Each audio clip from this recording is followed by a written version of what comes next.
Olá pessoal, então estamos aqui para a nossa segunda aula do nosso curso de LaTeX. Eu sou o professor Anderson, né? Então vamos hoje estar dando continuidade à produção do nosso primeiro documento em LaTeX, certo? Então já vamos indo aqui para a página aqui para o nosso programa, né? Nosso Tech Studio, no qual foi apresentado, ensinado como fazer a instalação na última aula, né? Se você ainda não viu, você pode estar voltando ao vídeo anterior da nossa primeira aula de LaTeX e ver como é que faz a configuração e a instalação desse programa, né? Lembrando também, tudo que eu fizer aqui pode ser feito de forma similar no Overleaf, que vai estar funcionando normalmente, certo? Em relação, só trazendo um ponto, né, que eu esqueci de ressaltar, da questão da instalação automática dos templates, certo? Que a gente pode fazer dentro do Mixtex, né? Uma vez que você instalou o Mixtex, você pode vir aqui, pesquisar o nome Mixtex, você vai abrir esse programa aqui, o Mixtex Console. Então deve abrir uma janelinha aqui pra gente, né? Então tá aqui o Mixtex Console, né? Aqui a gente faz a configuração do Mixtex, né? Então se você não fez isso lá na parte de instalação, você pode clicar Next direto, né? E bem aqui em Settings, a segunda opção aqui do lado esquerdo, você pode vir aqui, ele tem uma seleção de linguagem, mas ele só tem alemão, inglês e alemão, né? Então não é muito útil aí para quem tem problema com inglês, né? Então quando você vai vir aqui, ele vai estar marcado essa opção do meio aqui, Xme, né? Na hora de fazer a instalação dos pacotes novos, né? Que você for declarando à medida que você for trabalhando com LaTeX. Antes de você compilar o seu primeiro arquivo, você pode vir aqui e mudar para Always, né? Que aí ele sempre vai instalar automaticamente e não vai ter que ficar fazendo a solicitação para você autorizar ou não a instalação, né?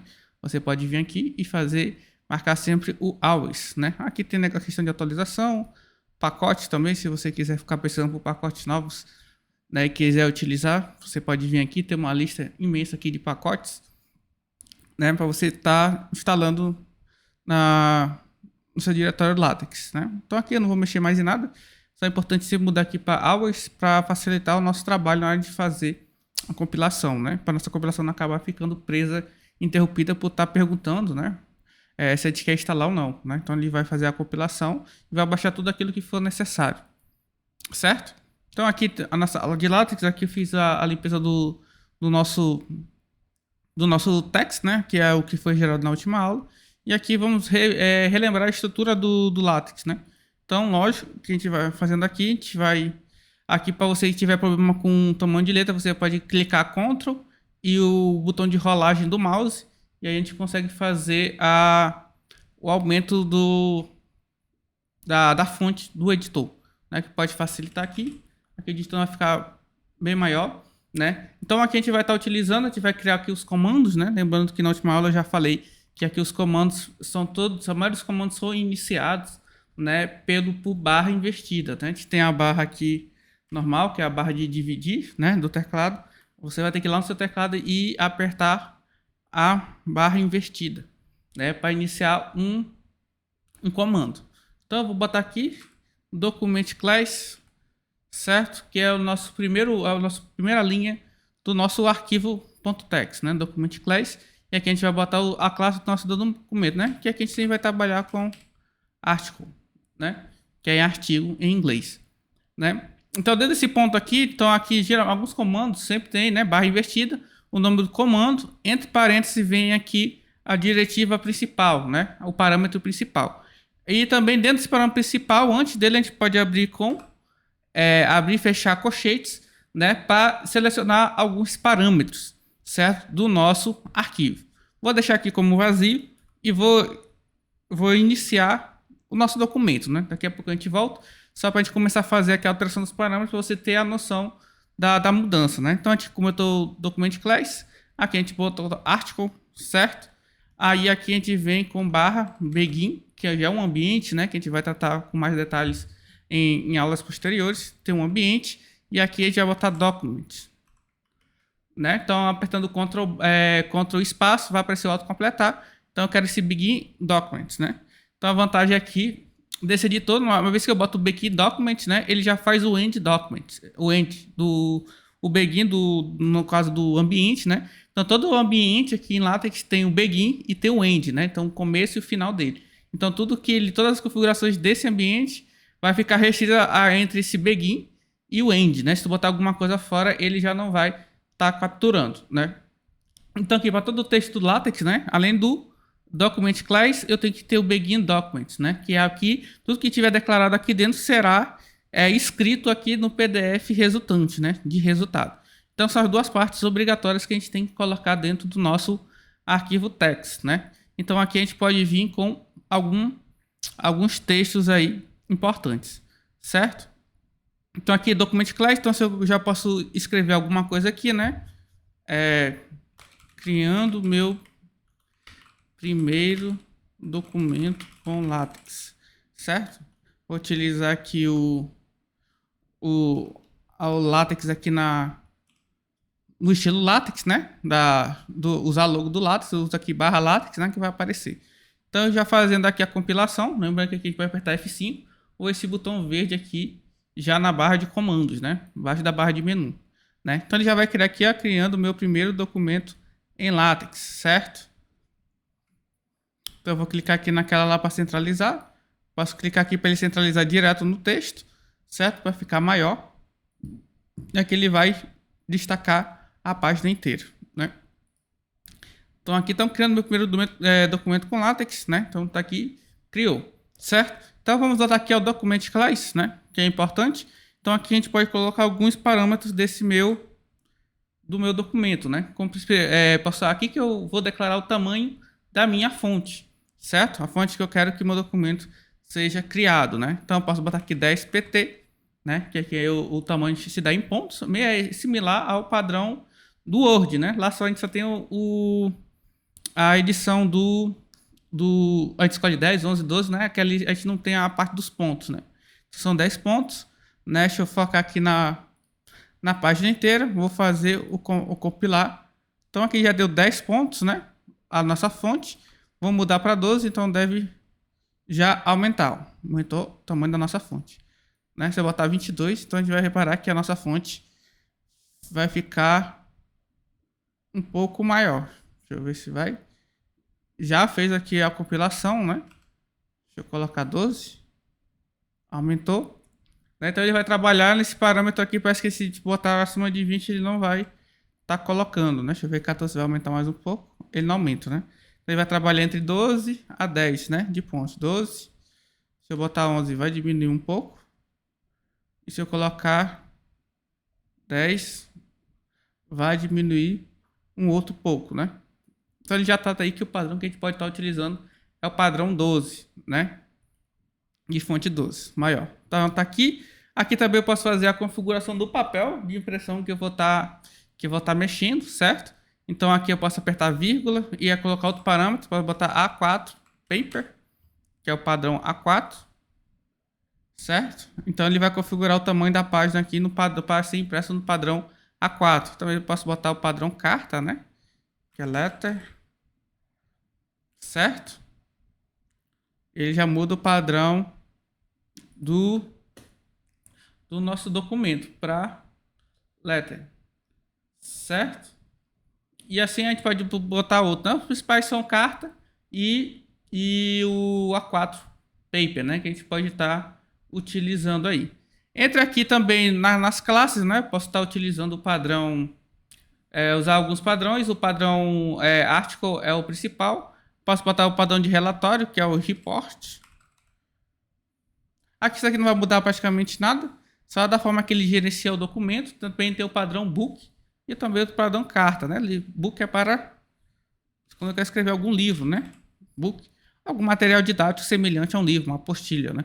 Então aqui quando eu vou utilizar o book, né? Então em vez de eu utilizar section, é preferenciável utilizar chapter, né? Então o livro tem capítulos, né? Então eu vou usar chapter, depois section, subsection, para poder estar fazendo esse meu documento, né? Daqui a pouco eu te mostro, eu vou botar o article, né? Que é o principal.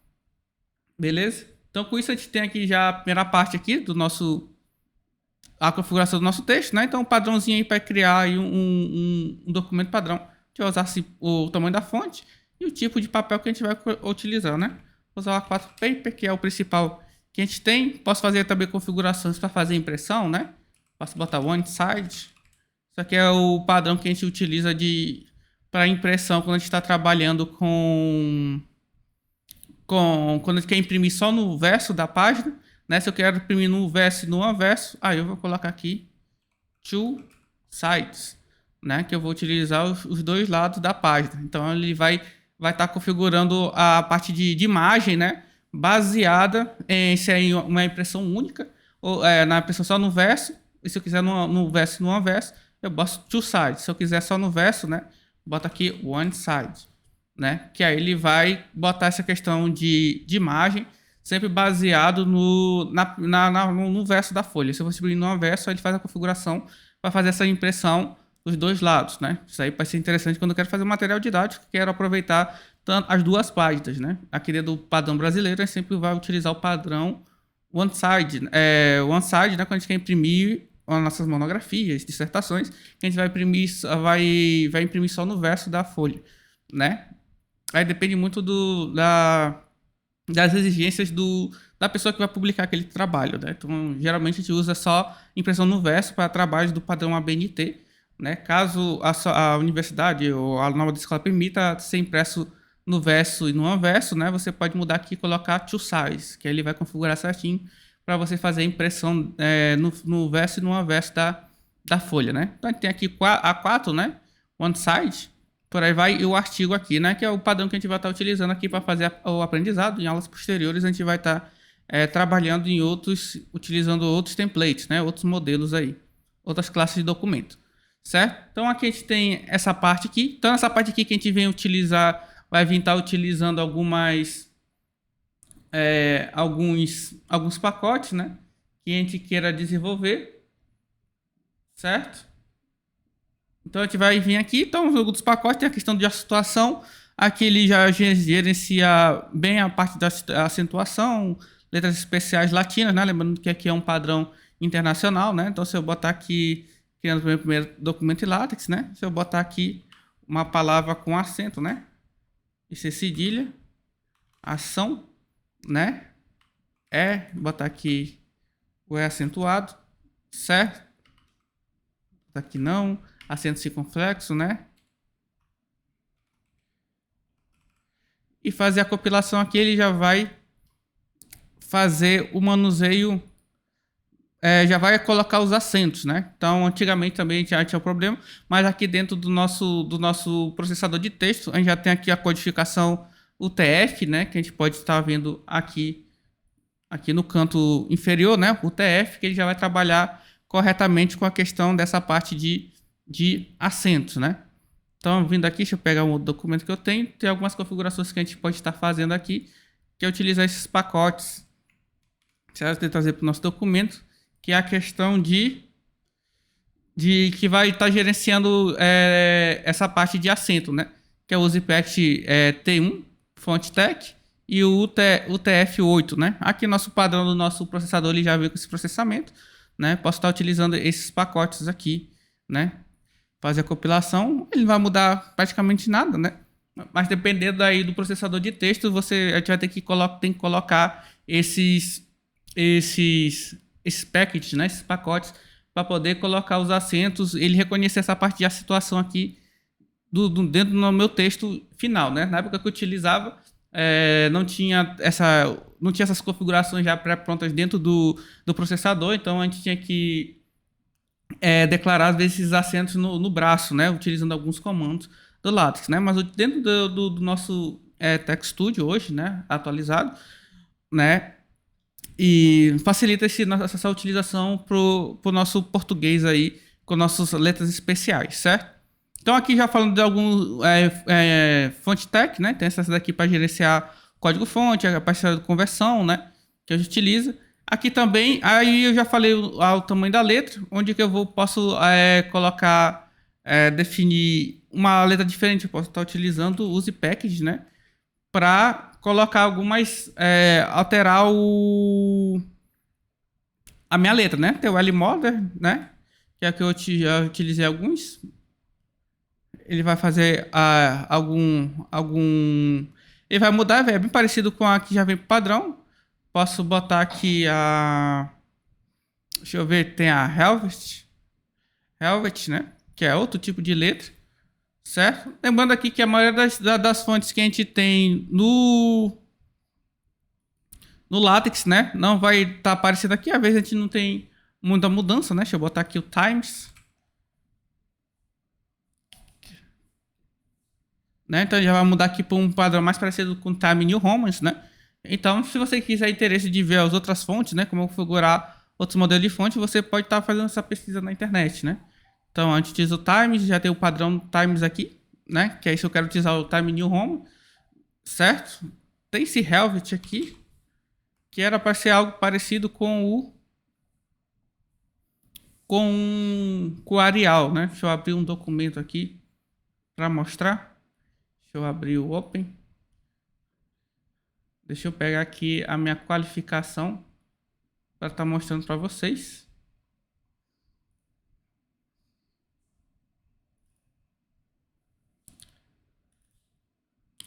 Certo? Aqui já tem um documento aqui, né, da minha qualificação. Então, tem que fazer algumas alterações. Deixa eu ver aqui. Geralmente tem esse Helvet. Vou copiar aqui. Talvez vai estar mudando o nosso texto. Né? Tá aqui Helvet. A gente deve ter um padrão mais parecido com o Arial, né? A gente vai ter que utilizar aqui esse renew command, né? Então, dependendo da fonte que a gente for utilizar, talvez alguns comandos esses são necessários, né? Então, eu vou apagar aqui para não confundir muito na sala. Então, vou botar aqui o botão Times, que é um padrão que a gente já conhece aí do Word, né? Então, tá aqui, criou aqui meu texto. Então, todos os pacotes que a gente vai estar utilizando aqui, a gente vai ter que estar adicionando, né? Tem o principal lá, que eu já mostrei na anterior, que é o para adicionar figuras, né? Então, use package. A gente vai estar utilizando aqui o GraphicX, né? Que é o padrão aqui mais utilizado quando a gente quer trabalhar com figuras. Também tem o de color, né? Se eu quiser alterar a cor do meu texto e utilizar alguma coisa, tem o use package, tem o Xcolor, que é o padrão também que utiliza hoje em dia, né? Quando a gente quer colocar alguma coisa, bem que geralmente a gente tem o div name. Deixa eu ver aqui no meu outro aqui, tem o div names, né? Quando eu quero utilizar alguns nomes para chamar minhas cores, né? Então aqui esse aqui é um pacote que já tem parâmetro que eu posso estar colocando, certo?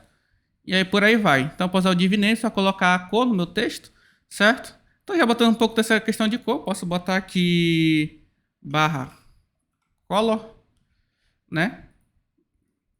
E aqui eu posso colocar blue, né? Então aí meu texto já vai vir com uma coloração diferente. Já está aqui azul, certo? Então aqui todo o meu texto que vai vir aqui depois eu posso colocar em azul. Se eu quiser restringir esse azul, se eu colocar aqui somente até aquela parte aqui, ó. Quero que só seja azul. Criando meu primeiro documento em LaTeX, posso selecionar essa parte aqui e botar o abrir chaves, né? Aqui dentro do processador ele já vai colocar toda essa parte em abrir e fechar chaves automático, né? Tem algumas funcionalidades interessantes. Então, se eu colocar aqui e executar, só criando meu arquivo, meu primeiro documento em LaTeX vai estar em azul, o restante em preto, né? E com isso aí também eu posso estar fazendo alteração, também tamanho de fonte, né? Posso botar aqui o /large. Deixa eu botar aqui /large, que aí eu vou colocar todo esse meu texto aí em um texto maior do que o outro, né? Então fica bem grande, né? Então tem o large, posso botar o huge para ficar aumentando o tamanho do meu texto, né? Então ficou bem maior. Se eu apagar aqui o abrir chaves e o fechar chaves aqui, a tendência é que todo esse meu texto vai ficar do mesmo tamanho, né? Então desse tamanho aí. Então esse é o padrão que eu utilizo, caso a gente queira utilizar tamanho de fonte diferente.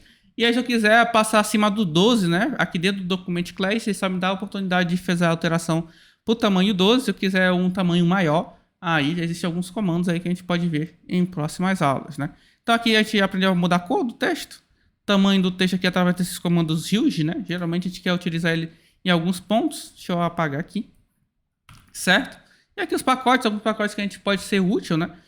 Pra gente. Então tem outros também que a gente vai estar utilizando para quando for utilizar tabelas e por aí vai, algumas tabelas mais funcionais ou bonitinhas, a gente pode estar utilizando alguns outros comandos aí, alguns outros pacotes para estar nos auxiliando, fazer mesclagem de célula na tabela, né? Então aqui também, que possibilita de fazer isso é através de pacotes que a gente vai estar adicionando. À medida que a gente for avançando no curso, a gente vai estar vendo esses pacotes aí com maior detalhe, né?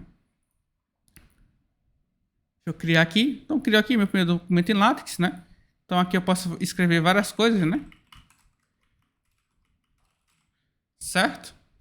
Que ele vai aí tá escrevendo, né? Então, aqui quebrou a linha, já tá vindo para essa parte, né? Outro ponto importante aqui, né? Professor, eu quero... Isso aqui eu tô vendo que é um parágrafo, ele já tem aqui um recurso já pré-configurado, né? Eu quero fazer a quebra de linha, né? Então, eu vou apertar um Enter aqui, ó. Quebrei a linha, né? Eu vou escrever de novo. Vocês vão ver que essa parte aqui que eu escrevi, né? Vou botar aqui nova linha. Ela vai continuar da onde parou. Mesmo eu dando um Enter aqui, ó, ele não fez a quebra de linha. Então, como é que eu faço a quebra de linha aqui? Aqui dentro desse processador, eu tenho que deixar uma linha em branco para o processador entender que eu fiz uma quebra de linha. Na hora que eu fizer isso, ele já vai quebrar a linha automático, certo? E aqui, lógico, ao contrário do Word, ele não vai colocar um novo parágrafo em letra maiúscula, né? Então a gente tem que se atentar para essas questões, né? Então um Enter aqui, deixar uma linha em branco aqui dentro do processador, ele vai entender isso como quebra de linha. Outra forma de eu fazer uma quebra de linha, deixa eu colocar aqui tudo junto. Certo? Tá aqui. Outra forma de fazer uma quebra de linha é botar duas barras invertidas juntas, né? Então ele vai fazer a quebra de linha também, sem indentação, né? Então ele vai quebrar a linha, só que ele vai continuar aqui, não vai fazer aquele espaçamento de primeira linha, né? Então ele vai quebrar a linha, né? Mas não vai fazer esse espaçamento. Se você quiser declarar um novo parágrafo, aí sim eu tenho que deixar uma linha em branco, certo? E outra questão também interessante aqui para você estar aprendendo é a questão de alguns caracteres especiais, né? Então aqui dentro do LaTeX a gente tem alguns caracteres que tem algumas funções específicas, de forma que a gente botar ele de forma, digamos assim, crua dentro do meu texto não vai fazer funcionar, né? Um exemplo disso é o símbolo de porcentagem, né? Então aqui está tudo numa linha, se eu colocar aqui o símbolo de porcentagem aqui, ó, Shift, porcentagem, isso aqui é o que a gente chama de comentário, né? Então, o que é um texto comentado dentro de uma linguagem de programação aqui dentro do LaTeX? É que esse texto que fica comentado, né, que tiver na mesma linha aqui do coisa, lembrando que linha é tudo aquilo que você escrever direto sem apertar Enter, né? Então, aqui, apesar de eu estar vendo aqui visualmente 3 linhas, né? Se a gente for ver aqui, se eu ficar esticando aqui a parte do texto, eu vou ver que ele vai tentar se adaptar, né? Se eu diminuir a fonte, ó, eu não quebrei a linha, né? Então a quebra de linha aqui é só quando eu aperto o Enter, né? Uma nova linha aqui dentro do processador, né? Então tudo que tiver na mesma linha da porcentagem vai ser comentado. Isso significa o quê? Que meu texto não vai ser transferido para o meu PDF. Então agora foi nova linha, certo? Que aqui é o parágrafo e tudo que ficou aqui comentado, né? Não veio aparecer aqui no meu texto, né? Então a função da porcentagem é essa dentro da linguagem aqui do LaTeX, né? Então, se eu tirar o porcentagem, a gente vê até que o texto fica com uma cor diferente, né? Vai ficar com uma cor cinza, porque ele está comentado, né? Então, se eu tirar o comentário e botar para executar novamente, a gente pode ver que agora o nosso texto aparece novamente, certo? Então, aqui a gente tem uma nova linha, beleza? Aqui, se eu quiser, mas eu quero utilizar o símbolo de porcentagem, né? Estou fazendo uma aula lá sobre porcentagem, essas coisas assim. Então, você vai usar a barra invertida, porcentagem, né? Eu vou colocar isso aqui lá na nova linha, Ctrl X, Ctrl V, certo? E aí vai aparecer o símbolo de porcentagem aqui dentro do LaTeX, beleza? Então, a porcentagem, a mesma coisa é o hashtag, né? Hashtag também tem uma funcionalidade aqui. Se eu quiser utilizar ele, eu tenho que colocar a barra invertida e o hashtag, vai aparecer lá o hashtag, né? O jogo tá velho. Mesma coisa vale pro e-comercial também, se eu quiser utilizar o e-comercial. O e-comercial também tem algumas funcionalidades dependendo do ambiente, né, que a gente está utilizando. Então aí a gente vai ver essas utilidades aí quando a gente vai trabalhando com ambientes matemáticos e tabelas, né? É bastante utilizado nesse contexto, né? Mas se eu quiser utilizar o e-comercial, a gente vai utilizar a barra invertida, e-comercial, e aí sim ele vai entrar dentro do nosso texto, certo? E por aí vai. certo? Outras coisas também que não são processadas aqui é o símbolo de tio, de tio isolado, certo? Ele não vai aparecer no texto, ó, botei aqui o tio. Se eu fizer a impressão, ele não vai aparecer no texto, certo? Se eu botar a barra invertida para ver se ele aparece. Aí ele aparece, né? Como se fosse um sinal de acento, certo? Por aí vai. Então, se a gente quiser utilizar esses símbolos especiais aqui, a gente sempre vai colocar a barra invertida e o símbolo, né? Principalmente para porcentagem, jogo da velha, é comercial, né? Entre outros aí, que você pode pensar dentro do materiais aí na internet, né? Tanto esses símbolos especiais, né? Então aqui é a parte de criação da parte do texto, né? Então eu posso criar aqui seções, né? Como eu estou trabalhando com artigo, o meu ponto máximo aqui é chamado de seções. Então aqui a gente usa o comando chapa de capítulo, ao invés de seções, né? Que é barra invertida e section, certo? Tem aqui, vai estar autocomplete, clicando em section, dando enter, eu posso botar aqui a minha seção, né? Minha primeira seção, certo? Eu posso criar minha segunda seção aqui embaixo, vai ver essa parte nova linha. É só eu criar o que? O section. Completar minha segunda seção, né? Compilando, ele vai criar as minhas seções, certo? Aqui ele já tem uma configuração prévia de como criar essas seções. Então a gente vê aqui que ele tem uma letra maior, é colocado em negrito, certo? Aqui seção 1, seção 2, né? Que é aqui as minhas seções, né? Então ele cria aqui e ele já vai numerar automaticamente, né? Então não preciso estar me preocupando com essa parte de numeração. Outro ponto importante do LaTeX é essa parte de esse controle que ele vai fazendo para a gente, né? Então cada novo capítulo, cada nova seção, subseção, ele já faz essa numeração automática, né? Se a gente precisar. Lógico que o Word também faz, né? Também é uma ferramenta, também a gente já está presente no Word. Aqui, pelo menos, eu acho bem mais fácil. É só chamar section e colocar dentro das chaves ali o nome da seção que eu quiser, que ele já numera tudo bonitinho, né? Então, se eu quiser criar um subsection, né? Que é 1.1 aqui dentro do meu artigo, eu vou colocar barra invertida, subsection, certo? E aqui, minha subseção.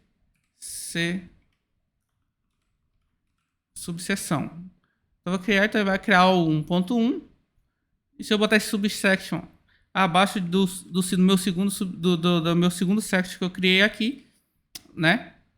Então, só vou copiar e colar e vai aparecer o 2.1, certo? E aqui, para eu botar um texto, só botar aqui um texto, né? Para aparecer lá. Tá aqui. Então, 2.1, 1.1, 1.1, 2, 2.2 e assim sucessivamente. Se eu quiser criar um 1.1.1, aí eu venho e vou criar o que? Barra sub, 2 sub, né? E section. Já tá bem aqui, né? Então eu posso escrever aqui texto. Fazer ali, né? Então ele já vai criar essa subseção, né? Isso daqui é o máximo que eu acho que a gente pode estar criando aqui com subsection, né? Então até o 2.1. Se for livre, aí a gente tem o chapter, que vai ser o 1.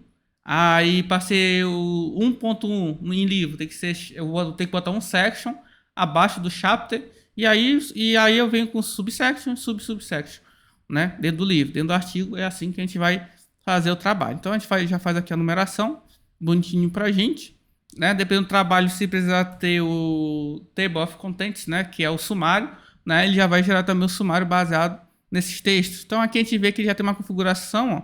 O section já tem uma letra maior, né? O subsection já tem uma letra menor, e aqui o subsection já tem uma letra menor ainda, né? Então aqui com seus 14, 13, e aqui o subsection já vem no tamanho padrão que a gente declarou lá de 12, né? 12 pontos aí, né? Então por isso aqui a gente já tem essa parte do texto, né?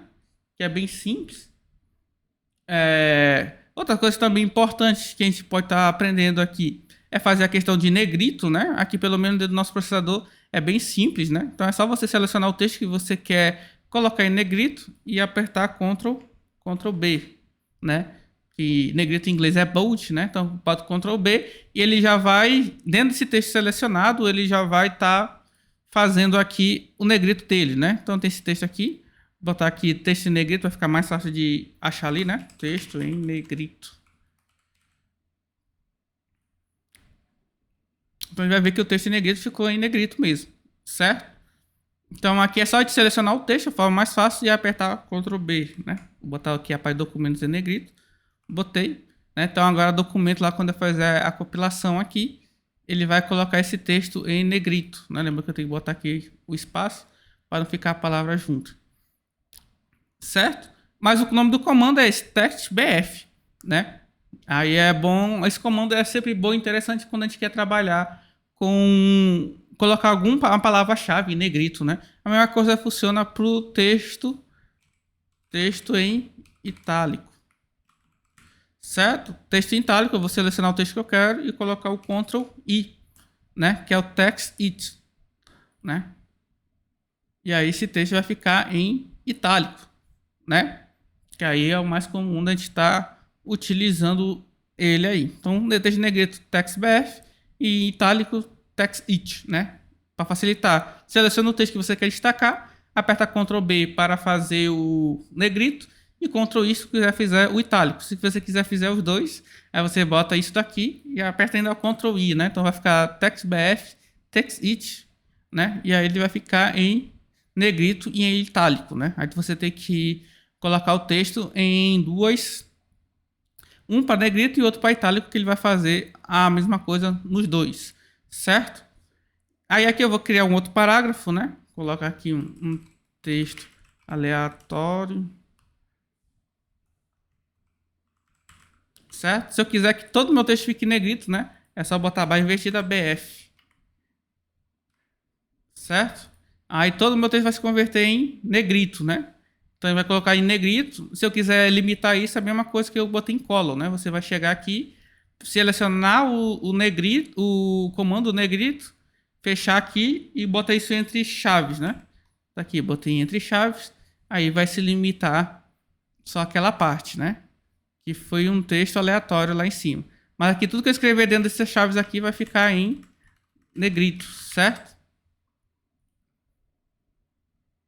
Pronto, é uma outra forma de colocar em negrito.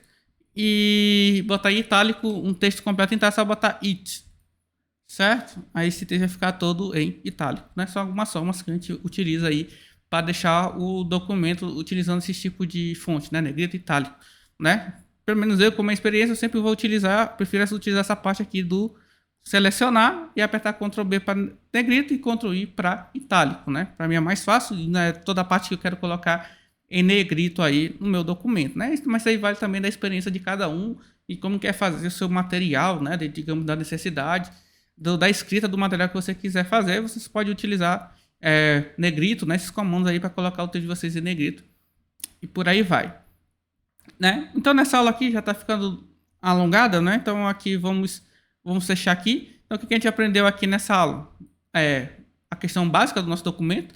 Então, todo documento que eu for criar, né, em branco aqui, eu tenho que ter o document class, né? Entre chaves vem o nome do padrão do meu documento, né? Do document class, certo? Aqui é artigo, lembrando que tem um book.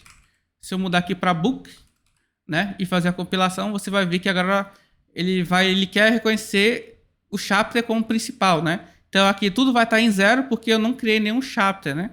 Se eu colocar aqui chapter barra chapter, daqui capítulo, né?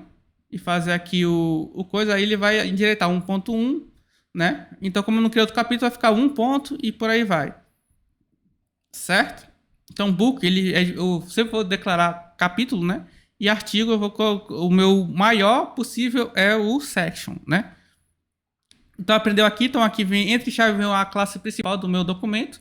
Então, artigo para artigo, book para livros e report para relatórios, né? Que vai dar algumas funcionalidades diferentes aí, quando eu vou colocar principalmente a parte section e por aí vai, né? Aqui eu tenho o tamanho da fonte, sendo que dentro do document class eu só vou poder ter a opção de fonte de 10 pontos, 11 pontos e 12 pontos, né? Maior do que isso, a gente tem que fazer algumas configurações extras aí. Aí aqui eu posso declarar o papel, né? A4 paper ou letter, né? Que é o padrão carta, né? O one side aqui, se eu vou fazer impressão só no verso, se eu vou fazer impressão no verso e no verso da folha, eu vou colocar o quê? Two sides, né? Two sides, E aí a gente vai fazer gerenciamento aí das margens aí de acordo com a folha para imprimir corretamente, né? Aí aqui essas bibliotecas aqui são para garantir que o nosso processador vai interpretar bem nossos caracteres especiais, como acentos, ser cedilha, né? Se eu ter que precisar fazer alguns comandos para colocar esses textos, né? Que pode ser bem trabalhoso. Hoje em dia, praticamente todos os processadores de látex já funcionam, já tem essa funcionalidade já implementada, a gente nem precisa tanto utilizar esses pacotes aí, né? Times aqui para mudança de fonte, né? Aqui algumas bibliotecas aqui, Xcolor, para a gente colocar o nome da cor, né? Então a gente aprendeu que a gente pode colocar aqui /color, selecionar color aqui, botar red, né? Meu texto todo vai ser convertido para red. E aí, se eu quiser limitar esse red, eu pego o comando color e boto entre chaves, né? Tudo aquilo que eu queira que vá como red, né? Deixa eu apertar aqui Ctrl Z, né? E botar entre chaves, né? Shift, chaves. Onde como chaves vai ficar preso só no texto que eu coloquei, certo? Aí it, text it, né? Se eu quiser colocar um texto em negrito, seleciono o texto e aperto Ctrl B, certo? Ctrl B. Se eu quiser um texto em itálico, seleciono o texto e aperto Ctrl I para colocá-lo em itálico, né? Que é o mais completo aí. Se eu quiser deixar uma grande seção de meu texto em negrito, boto barra invertida BF. BF. Se eu quiser tudo negrito, it, né? Então vai ficar em negrito, certo? E creio que é isso. Nossa aula que a gente aprendeu. Então a gente tem declarar seções, eu uso o comando /section, né? Outro ponto que eu também esqueci, eu tenho uma seção aqui, todas elas estão numeradas, deixa eu botar aqui para artigo, para assumir esse zero, né? Certo? Tem ali 1.1, aí eu tenho duas variações desse comando section, né? Dessa forma aqui que eu ensinei para vocês, onde aqui eu colocando ele vai sempre numerar. Se eu não quiser numerar uma seção e consequentemente não colocar ele no meu sumário, caso meu trabalho tenha sumário, eu vou colocar aqui o section. Deixa eu botar esse section aqui com o asterisco aqui, ó. Se eu botar section aqui com asterisco, ele não vai numerar essa tá minha segunda seção, ó. Ele não vai numerar. Mas no caso ele vai reconhecer que tem, e aqui a subseção embaixo ele vai numerar, né? Então eu posso colocar aqui também o asterisco, né? Que ele também não vai numerar essas minhas seções, né? Sem asterisco ele vai numerar e com asterisco ele não vai numerar, né? Asterisco ele numera a seção, sem asterisco ele numera a seção e com asterisco ele não vai colocar a numeração, certo? E aí os caracteres especiais, né? Se eu quiser colocar como porcentagem, jogo da velha e a comercial, eu vou utilizar o barra invertida antes desses caracteres para poder colocá-los no meu texto. E se eu quiser comentar, ou seja, eliminar alguma coisa da minha compilação no LaTeX, eu boto isso antes dele, boto o jogo da velha, né? Que ele vai desaparecer com toda essa linha que está comentada, né? Comentei aqui essa parte aqui do texto aleatório, compilei, vai sumir aqui do meu texto, né? E com isso a gente fez essa nossa segunda aula aí, mostrando a apresentação de seções, utilização de pacotes e algumas configurações do texto que a gente pode estar fazendo, né? Depois a gente vai finalizar essa aula de hoje, né? Aí nas próximas aulas a gente vai continuar a nossa aventura aí dentro do LaTeX, né? E aprendendo a fazer documentos de alta gravação, né? Então agradeço a atenção de todos e até o próximo vídeo.